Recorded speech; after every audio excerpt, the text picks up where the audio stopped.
6 strategi. Apakah juga ada 6 penangkal?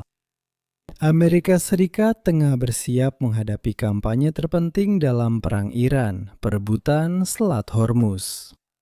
Apa taruhannya? 20% minyak dunia, harga konsumen stabil, dan keinginan pemerintahan Trump menghindari keharusan segera mengakhiri perang. Tolok ukur keberhasilannya? Meyakinkan kapal tanker sipil bahwa melintasi selat itu cukup aman, bahwa harga jual barel minyak mentah yang meningkat layak untuk dikejar. Hari ini kita akan bahas 6 opsi yang mungkin dicoba Iran untuk menjaga selat tetap terkunci. Rudal, drone Shahed, drone quadcopter, kapal cepat, drone laut, dan ranjau. Untuk setiap poin, kita akan bahas apa yang bisa dilakukan Amerika Serikat untuk menangkal langkah itu. Itu memberi gambaran apa yang perlu diperhatikan saat pertempuran dimulai. Namun, kita perlu mulai dengan gambaran umum tentang kelayakan meyakinkan kapal melintasi selat itu. Secara garis besar ya, kapal-kapal akan bersedia selama mereka percaya bahwa itu cukup aman untuk dilakukan. Terlalu banyak uang dipertaruhkan untuk diabaikan. Kita sudah melihat ini terjadi. Selat itu tidak ditutup. Selat itu ditutup. Sekitar 2 kapal tanker dan 3 kapal kargo melintasi selat itu tiap hari selama 2 minggu pertama perang. Ini jauh menurun dari 50 dan 45 kapal per hari dalam keadaan normal. Intinya masih ada pergerakan. Mereka yang berangkat mungkin sudah mendapat izin dari Iran yang terdengar menenangkan. Namun tetap saja setiap kapten kapal berisiko terkena serangan tak sengaja. Tetap saja, terlalu banyak uang dipertaruhkan bagi mereka untuk tidak mengambil risiko jika merasa aman. Kapal lain masih menunggu rencana tindakan yang nyata. Asuransi bukanlah masalah. Premi asuransi swasta telah melonjak, tapi Gedung Putih bersedia turun tangan. Sebaliknya, rencana tindakan yang diperlukan menjadi tanggung jawab militer. Kita telah melihat setelah rencana diterapkan, kapal-kapal tetap beroperasi, ya kurang lebih seperti biasa. Selama Perang Iran-Irak, Iran mulai menyerang kapal di Teluk. Amerika Serikat turun tangan untuk memberikan pengawalan bagi kapal-kapal yang melintasi Teluk, dan dengan demikian minyak tetap mengalir. 2 hambatan menghadang saat ini. Salah satunya adalah memiliki cukup kapal pengawal. Ini sebagian adalah masalah mobilisasi bagi Amerika Serikat, dan sebagian lagi masalah politik tentang kontribusi mitra internasional dalam operasi tersebut. Saya akan menyimpan pembahasan lebih lanjut tentang ini untuk lain waktu, karena seperti semua urusan politik, saat ini keadaannya sangat kacau. Bagian lain adalah menimbulkan kerusakan besar di Iran agar kapal pengawal dan kapal komersial yakin operasi ini aman. Ini bukan lagi tahun 1980-an. Teknologi berubah, begitu juga ancaman militer Iran. Kita perlu meninjau daftar risiko yang ada. Satu poin penting lagi. USS Gerald R. Ford sedang mundur.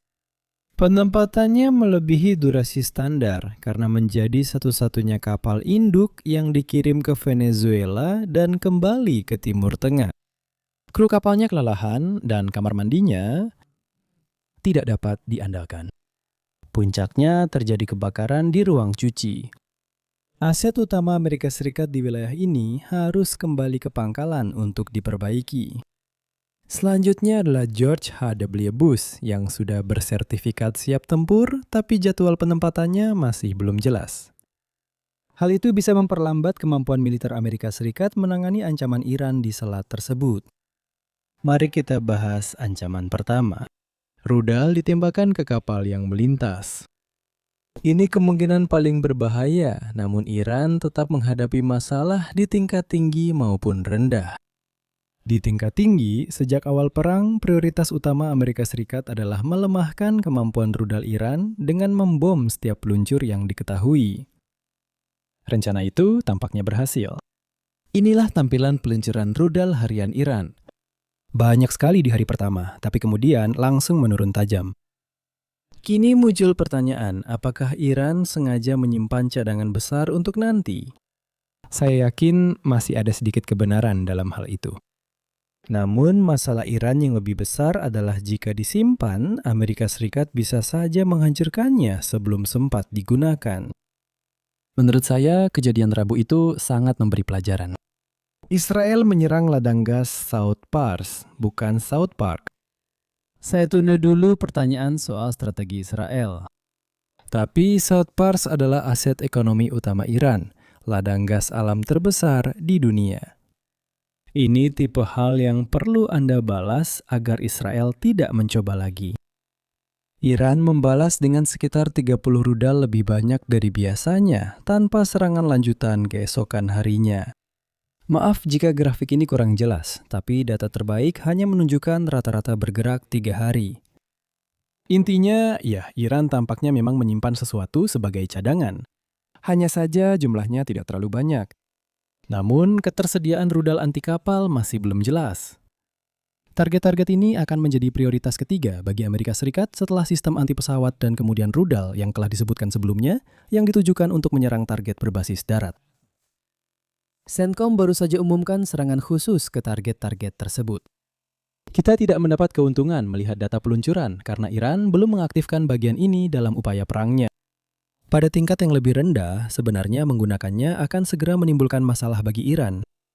Rudal akan terdeteksi radar, dan ketika Amerika Serikat terus-menerus memiliki pesawat patroli di langit, balasan mungkin akan datang dalam waktu singkat. Iran mengatasi masalah ini dengan menempatkan peluncur rudal di belakang truk, memakai teknik tembak dan lari seperti HIMARS. Tapi rencana itu jauh lebih efektif ketika tidak ada aset Amerika Serikat yang sedang menunggu untuk menghujankan rudal. Ini bukan situasi seperti Rusia yang berada jauh di sisi lain garis depan dan membutuhkan waktu lama untuk memberikan respons. Secara keseluruhan, vektor rudal adalah sesuatu yang perlu diperhatikan. Iran mungkin meraih sukses singkat dengan menembakkan rudal sebelum kehilangan peluncurnya. Pertanyaannya, apakah paket intersepsi standar kapal pengawal sudah cukup? Apakah di pihak Iran ada persediaan peluncur tak terbatas? Sistem kedua yang perlu dieksplorasi adalah drone Shahed. Shahed dianggap peluru ajaib Iran untuk segalanya, jadi saya pikir ini akhir bagi Amerika Serikat. Atau kita akan mendengar saya mengomel sebentar lagi. Saya tahu beberapa Shahed bisa terbang di 60.000 kaki, tapi mari kita kembali ke bumi sejenak. Saya merasa kita harus membicarakan hal ini setiap 3 bulan sekali, tapi sekarang kita bahas lagi dalam konteks yang berbeda. Saya melihat banyak diskusi di media sosial soal Amerika Serikat memakai interseptor Patriot jutaan dolar untuk menembak jatuh Shahed seharga puluhan ribu dolar. Jadi, pada akhirnya Amerika Serikat akan kalah dalam pertempuran ini. Semua hal tentang argumen ini salah. Semuanya? Kesimpulannya salah karena Amerika Serikat kaya dan Iran tidak. Jadi, Anda bisa saja membiarkan Iran lolos dengan perbedaan rasio biaya yang sangat besar jika Anda mau, dan tetap baik-baik saja, meskipun itu akan sangat bodoh untuk dilakukan. Implikasi dari argumen itu tidak hanya salah, tapi juga mustahil. Bertentangan dengan klaim Trump, AS tidak punya pencegat dalam jumlah hampir tak terbatas. Mungkin ada sekitar 1.000 rudal Patriot yang tersedia pada awal perang. Iran memiliki puluhan ribu Shahed. Dalam 3 hari pertama, Iran menembakkan Shahed lebih banyak dari jumlah Patriot milik AS. Bahkan, jika uangnya tidak berarti, perhitungannya tetap tidak masuk akal.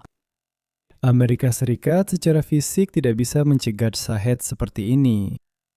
Namun yang terpenting, premis argumennya salah. Faktanya, AS tidak memakai Patriot untuk menembak jatuh Shahed. Setidaknya tidak secara rutin. Beberapa mungkin ditembak jatuh dalam situasi darurat, tapi itu pengecualian. Shahed memang sengaja dibuat lambat dan sederhana agar biaya produksi efisien, bukan untuk merendahkan. Ada alasan Amerika Serikat meniru desainnya.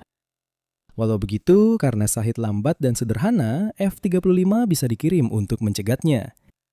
Ini kemungkinan besar akan menjadi bagian dari strategi pengawalan ISX, seperti yang dilakukan dalam mencegat Shahed selama ini. Ada opsi lain yang lebih murah dan bisa berpatroli lebih lama di udara. Tapi mari kita simpan pembahasan tentang platform itu untuk target yang lain. Itu baru awal masalah Iran jika mereka memakai Shahed. Shahed standar memakai penargetan GPS dan tetap kurang akurat meski diberi koordinat tepat. Namun, kapal bergerak. Bisa dipastikan bahwa kapal pengawal akan berlayar di sisi terjauh selat. Meski Iran bisa meluncurkan Shahed dari pantai, tetap butuh 12 menit untuk menyeberangi titik tersempit selat itu. Semoga beruntung menebak di mana tepatnya kapal yang sedang bergerak akan berada dalam 12 menit dari sekarang. Tentu, saat Shahed lewat, mereka terkena jamming. Solusi umumnya adalah menambahkan navigasi pencocokan medan berbasis AI. Itu lebih efektif jika ada medan nyata, bukan sekedar hamparan air. Di sisi lain, panduan AI itu mungkin bisa membantu mengunci kapal setelah GPS menempatkannya di sekitar area target. Pertanyaan yang tersisa adalah seberapa banyak Rusia yang telah mengembangkan hal ini membalas bantuan ke Iran.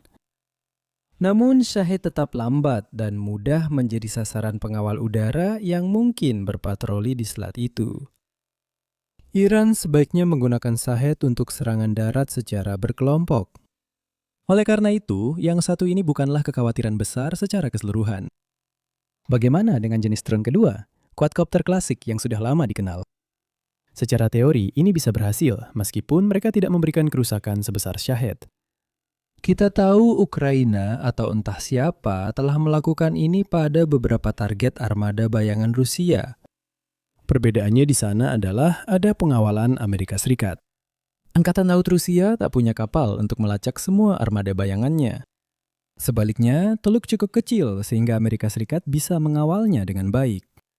Ini kabar baik bagi Amerika Serikat karena gangguan sinyal di sini mungkin cukup untuk menyingkirkan quadcopter. Strategi umum di darat melawan jammer atau pemalsu GPS adalah mengirim drone serat optik untuk menghancurkan alat tersebut lebih dulu. Itu tidak akan berhasil di laut karena jaraknya terlalu jauh untuk dijangkau kabel. Masih banyak peluang inovasi di bidang ini, jadi jangan remehkan quadcopter. Namun, jangan anggap ini seperti medan perang Ukraina. Beralih ke vektor berbasis laut, bagaimana dengan speedboat? Ada anggapan ini bukan hanya kelemahan kapal tanker, tapi juga Angkatan Laut AS Serikat. Buktinya adalah insiden USS Cole. Kapal cepat tunggal menabrak USS Cole, menewaskan 17 orang. Karena itu, Selat Hormuz akan jadi medan perburuan bebas. Namun jangan menyimpulkan strategi militer hanya dari satu insiden 25 tahun lalu. USS Cole diserang karena aturan ketat Angkatan Laut Amerika Serikat saat itu, sehingga kru membiarkan kapal cepat mendekat ke lambung kapal. Sebagai respons, Angkatan Laut Amerika Serikat memperbarui aturan pelibatan. Dan tentu saja di tengah zona pertempuran, kapal cepat apapun yang berada di dekat konvoi akan diperlakukan sebagai kombatan musuh. Kapal-kapal itu mungkin cepat, tapi tak akan bisa mengalahkan kecepatan tembakan senjata. Amerika Serikat telah mengerahkan A-10 Warthog untuk menyerang kapal cepat dari udara. Jika masalah modern membutuhkan solusi modern, maka masalah kuno membutuhkan solusi kuno yang lebih hemat biaya. Kapal cepat juga menempati posisi rendah dalam hierarki bahaya. Kembali ke drone untuk terakhir kalinya, mari kita letakkan mereka di dalam atau di bawah laut. Di laut, ini mulai terdengar seperti kapal cepat lagi. Apapun yang mendekat akan ditembak. Perbedaannya di sini adalah drone kawanan merupakan ide yang jauh lebih baik daripada kapal cepat kawanan. Yang terakhir, banyak operator tewas. Yang pertama, mungkin banyak perlengkapan terbuang. Tapi satu bisa saja menembus dan menimbulkan kerusakan besar. Drone bawah laut kini jadi perhatian utama. Kita harus tetap fokus pada drone saat masuk ke bawah air, apalagi setelah Amerika Serikat mengklaim menghancurkan seluruh armada kapal selam tradisional Iran. Di sini Anda harus berharap bahwa sonar berfungsi dengan baik dan menerima bahwa biaya per interseptor akan lebih tinggi. Bergantung pada faktor-faktor itu, Anda bisa menghindari nasib seperti kapal Rusia ini. Namun, kapasitas Iran di bidang ini masih belum jelas. Ukraina butuh bertahun-tahun mengembangkan teknologi ini. Jika Iran tidak mempersiapkan diri untuk hari ini sejak tahun 2023, mereka tidak akan bisa tiba-tiba memiliki kemampuan itu begitu saja. Terakhir adalah ranjau. Kita sudah membahas masalah praktis yang dihadapi Iran jika mereka melakukan ini. Dan kita juga sudah membahas bagaimana Amerika Serikat membiarkan kemampuan pembersihan ranjaunya berkarat setelah Perang Dingin berakhir. Jadi, jika Iran mulai menanam ranjau, Anda harus mengirim penyapu ranjau ke sana sebelum melanjutkan dengan rencana konvoi. Teheran harus mengingat hal ini jika ingin menghentikan prosesnya. Lalu kita akan mengalami masa yang canggung di mana Amerika Serikat mencoba mengerahkan alat-alat pembersih ranjau yang mereka miliki dengan harapan mereka dapat segera menghancurkan kapal penanam ranjau milik Iran agar masalah ini tidak menjadi lebih besar. Atau mungkin muncul masalah lebih besar dan kita bisa santai melihat konsesi apa yang didapat Eropa dari Gedung Putih sebagai imbalan bantuan mereka. Saya tidak melihat ini sebagai masalah bagi kapal tanker setelah mereka dalam konvoi. Mereka akan tahu kapan aman menyeberang. Ini bukan perjudian seperti menyeberangi selat saat 5 masalah masih ada. Namun, ini bisa menunda proses tanpa batas. Kamu tak perlu menunggu lama untuk menonton video saya berikutnya. Beberapa hari lalu, saya mengadakan sesi tanya-jawab di Lines on Maps Extra. Cek di sini. Dan jika kamu menikmati video hari ini, silakan like, bagikan, dan subscribe. Dan sampai jumpa lagi. Jaga diri baik-baik.